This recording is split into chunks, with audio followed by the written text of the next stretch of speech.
right, Steve. Good to see you. I know you're starting to catch your breath a little bit from Cocodona 250. It was an epic, awesome event. I loved it. I know, Jess, you did as well. We got to work the aid station that shall not be named in Jerome.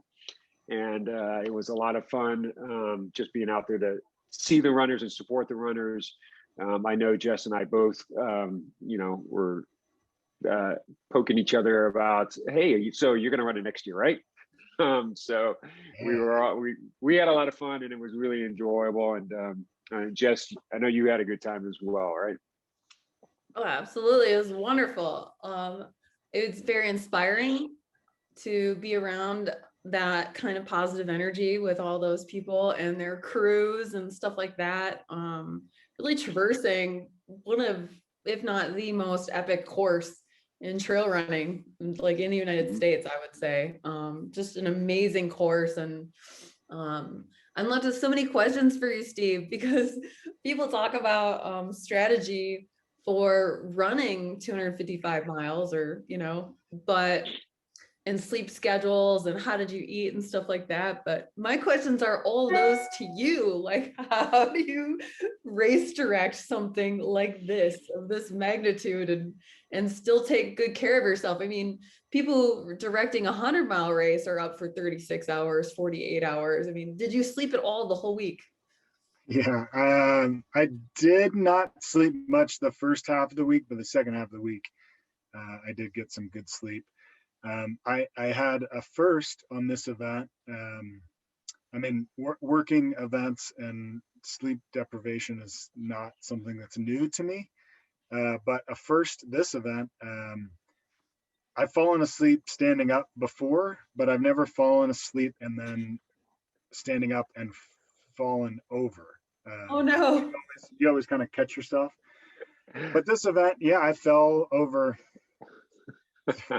from standing up sleeping. Did you hurt yourself? I was no, I didn't hurt myself. I broke my coffee. I was making coffee at the time, trying to get myself to keep awake, and fell over, knocked the coffee maker over, and broke it. So yeah, that was the first. Oh my God. Wow. The night before the race, I got a couple of hours of sleep, just kind of the last minute things coming up, and then the first night of the race was very challenging. I mean, the runners suffered that first day with heat and lack of water, and really the toughest section of the course. And we had everything that could have gone wrong on top of the evacs that were going on that first section. Just everything, a lot of minor things, but a lot of things going on that first night. So I didn't get any sleep that first night. And then the second night I got 45 minutes of sleep. So by Wednesday morning, I was pretty trashed. But then after that, kind of the crew is all kind of in sync and everything was flowing pretty well. So after that, I got full night's sleeps the rest of the race. So that was nice. Very cool. So the distance, you had always listed it as 250 mile-ish.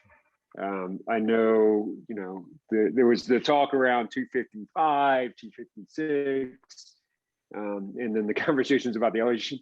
What was the final consensus on what the distance and elevation were? 256.9 is what I'm going with, but I mean, depending on what GPX file you use, what watch you use, it's all a little bit different. And I know that dialing in the details is part of a race director's responsibility, and but course, especially putting on a race of this size, there are changes that happen to the course while runners are on it, before runners get on it, and then as runners are passing through, you're making changes. So the course is a little bit fluid when it's something this long.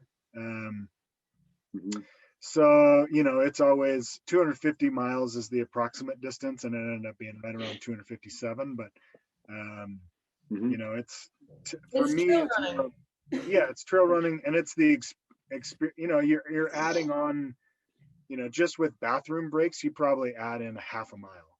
Yeah. Yeah. So, Yeah. you know, I always think it's more about the experience and the approximate distance than it is the exact distance. But yeah, the elevation profile, I originally had a setting incorrect when I was pulling the elevation Mhm. profile. So that's quite embarrassing. But the elevation was somewhere between 38,000 and 42,000 foot of gain, and a little bit less on the loss. So yeah, it's an ish Wow. thing. Yeah. Yeah. Well, I mean, that's gnarly.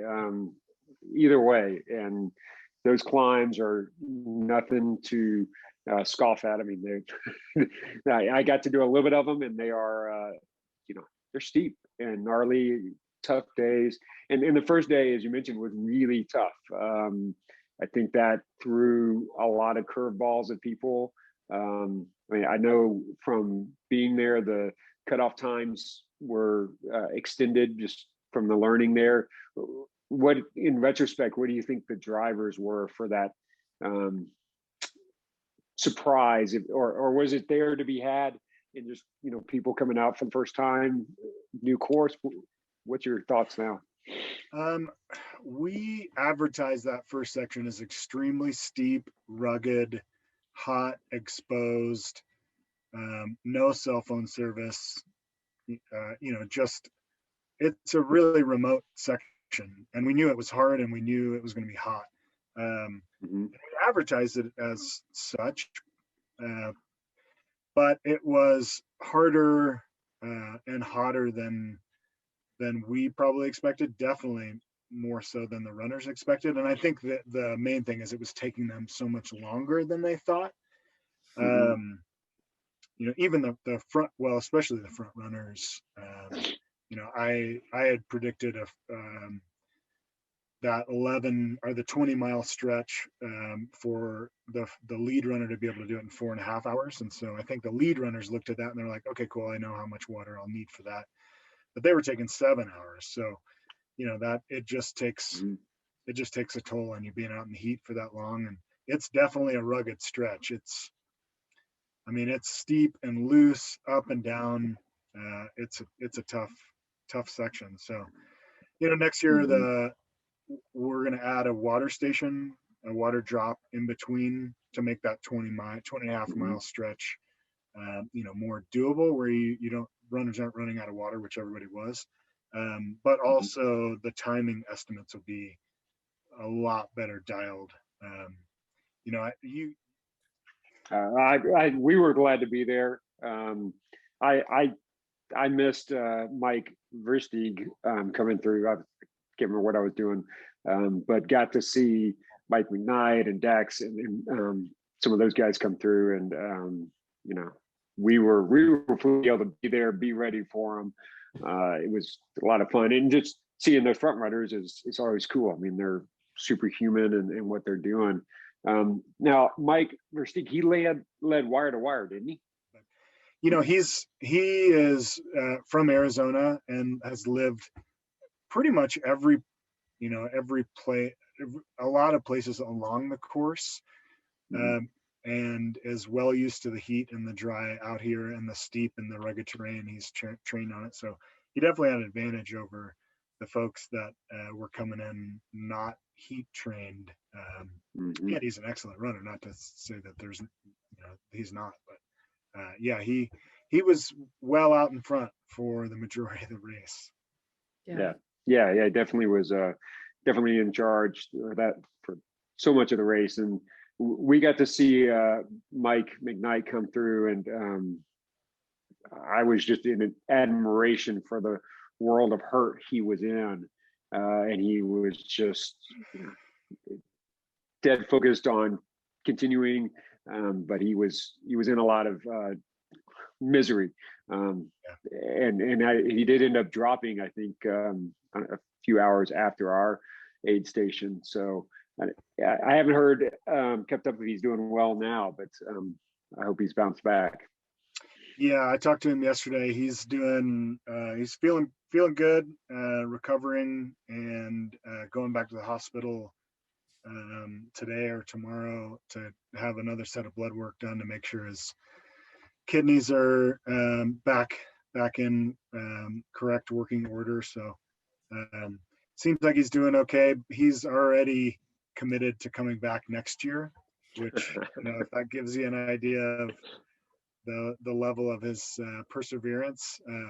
He had a couple of FKTs scheduled for the spring, or FKT attempts scheduled for the spring, but he's pushed them back to the summer so that he can come out and give Cocodona another shot. So I'm happy to hear that, and he's doing better. Yeah.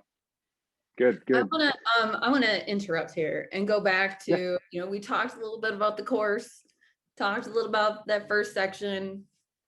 Now, being out there at Jerome, and there were these wonderful signs that were laminated, made up at the 8 stations that had like the section, elevation profile, and things like that. And the runners made a point to point out to me that even though there was not clearly a mountain in this profile, it did not depict the bouldering that they had to do or the extreme rocky technical terrain and stuff like that.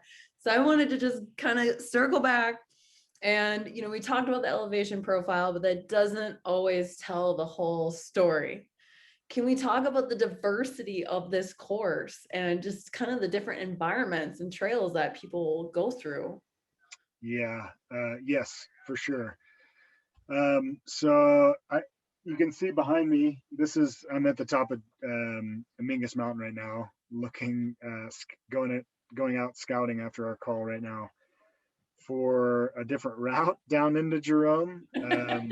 Because I have heard, people were having nightmares about rocks because this section is so rocky. But yeah, the diversity of the course is really something that I think is unique and to this race, and something pretty special. I mean, you start out in the Sonoran Desert with the big saguaro cactus, and hot and exposed and really rocky. A lot of this course is not really nice buffed out single track. There are pieces that are for sure, but you start out there down south in Black Canyon City, and it's pretty rough and rugged, and getting through most of the Bradshaws, a lot of it is the same. We've had conflicting opinions about from finishers and for runners that DNF'd of don't change the course, don't make it easier. Mm-hmm. But there are some sections that we're gonna clean up and make it, if we have the option to put it on, a nice graded dirt road versus just a rugged, I don't know if I would even call them the sections we're going to take away as trails, but there are a few sections we're going to take those out. Some of them are questionable to refer to as trails from what I understand. Yeah. Yep. There's some bushwhacking, but I have to say, like, it just hearing people talk about it, it wasn't complaining. It was some of like just what's so cool about doing a first year race is you're doing a little bit of moonwalking, you're seeing stuff that nobody else has. You can't read reports on it. You're experiencing it kind of for the first time with each step, which is really exciting about doing a new race. And then hearing people talk about it and about the bouldering and, maybe recommending gloves to people like that makes somebody like me just want to sign up for it. Well, I know you're crazy then, because it seems like it varies in a good way, it's the diversity of it is spread out enough, and that environment keeps it really interesting too. If you were doing this whole thing on like a Jeep road, it would kind of lose your sense of adventure with it. But each different section seemed like it was pretty unique and changing and evolving, where you kind of can't wait to see what's next, I think. And I'd imagine that's really important with how long you're going to be out there for. You have to be engaged in the course. Yeah, I agree. I tend to lose on long sections without changes. Those are the hardest for me when I'm participating in an ultra. Is just like I don't know. I can't I end up hiking sections that are long sections of dirt roads Yeah. just because I can't seem to motivate. Maybe it's the lack of change or diversity that you're talking about, but so yeah, we're lucky in that way that it's a diverse and challenging course. It was wonderful. And the finish in Flagstaff, like Flagstaff is such a special town to begin with. And to have it like right downtown like that, Steve, was so special. Was it pretty easy to work with the town and stuff like that? Or, how'd you get that? Working with Flagstaff was really great. Any first year event, I feel like any permitting agency or entity or town that you're working with is going a little bit out on a limb, not knowing what the event is going to be like. But I during the middle of the event, I got a really nice email from the city of Flagstaff, and they were like, "Hey, we're so stoked. We love this event. We're excited to make it even better for next year." So that's a great note to get from a town, especially a finish line town. So Yeah. That's another piece that this event has that I think is unique, is those going through all the little towns and even the bigger towns. Now that the communities have seen the event, I've gotten notes from a lot of them that they want to be more involved and become involved in the event and make it even a better event. So that's something that we've wanted from the very beginning, but the first year it's hard to focus on this thing. So Right. yeah, Flagstaff was awesome to work with. Well, I think like everywhere we went, and even stopping in for gas or hanging out at a brewery, everybody in every town we had been in that the race went through was talking about it. Everybody was talking about it, even if they had nothing to do with running. They like knew what was going on, and some of that, I think, and some of that stoke building came from just the amazing coverage that you guys did of the race. And where we were in Jerome, the state park rangers were inside the museum watching the coverage, and they were watching it at the brewery, and they're watching, like, everywhere we went, people were checking in and oh, what's next. And they were that, I think, made it even more exciting to be part of it. And it felt like the whole everybody along the course was involved with it as well, not just like a thing that was happening. Cool. That's great to hear. During the race, I checked in a few times on the live stream, but that I wasn't watching it, even though I felt like I wanted to. But when I did tune in, I was impressed with our team. I think they did an amazing job, setting the bar for ultra running in the United States for live coverage. And I know the team wants to make it even better for next year.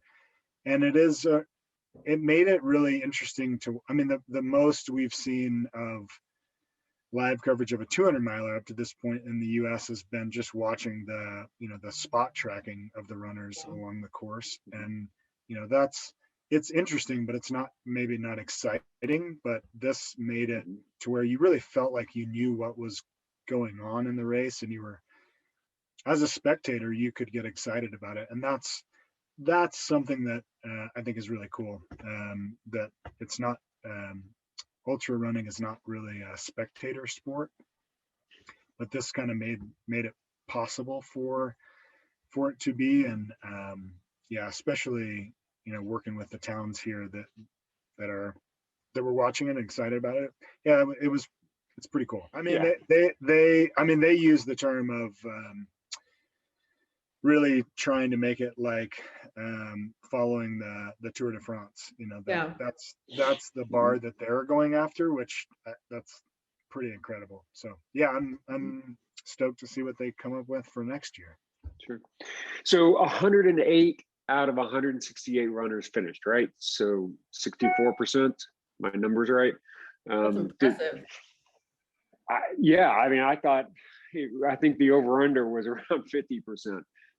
So I think and then definitely after that first day, I was thinking it would probably be less than 50%. So those people were tough, and they really, those who kind of got into that second and third day just kind of kept slugging away.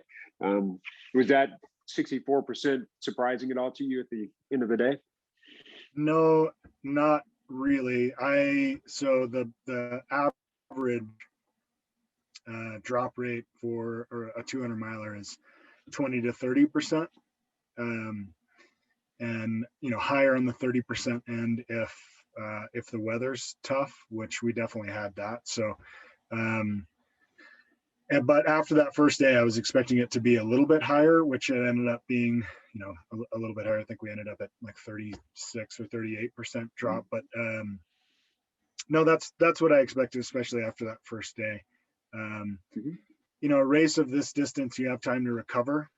So that you've got that going for you. And these folks are people that persevere. So, they may have a really hard day, but they rest, eat, hydrate, get their salts back in order, and then continue on. That's that's the beauty of this type of race, but it's also, the folks that are drawn to this type of race are, for the most part, pretty resilient. So no, it didn't really surprise me, I guess.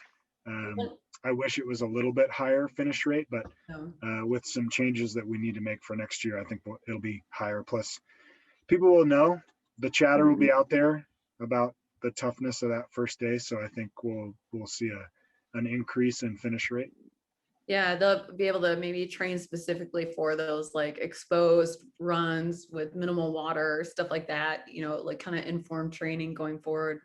One of the things that I noticed that I think, really affects the finisher rate and that I was excited to see, like affects it in 200-mile races, I should say, in that genre, is just the impressive crews that people had and their systems for it. A lot of people had a van and, brought their runners straight in, or, they're able to come ahead, set up a grill, like make burritos or something like that for their runners and, stuff like that. And it was really neat to see the runners come through and the support that they had of their family and friends or of their running family.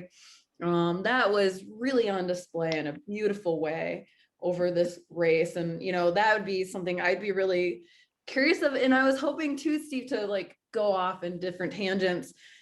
Did you do any kind of runner survey about like, different, how much did they sleep, or did they have a plan, or how did they fuel? What kind of socks did they wear? Like I would love this information from it too.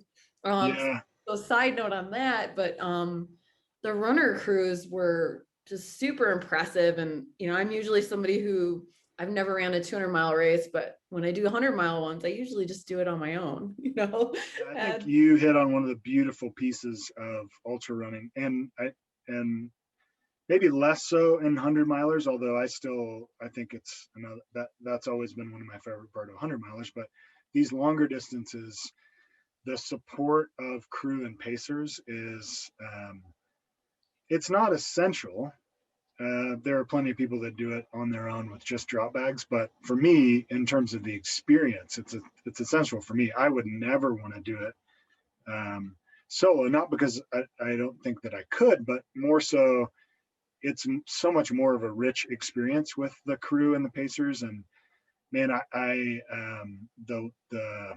the bonding that takes place, and you're just they're providing you with love, and you're out there thinking of them, for the next aid station you're coming up to, and overwhelmed with the love that you have for what they're providing for you. So it's a pretty special part, I think. Yeah. So next year, sign up, opens in like a week, right? Yeah, June 1st-ish is when we plan to open for next year.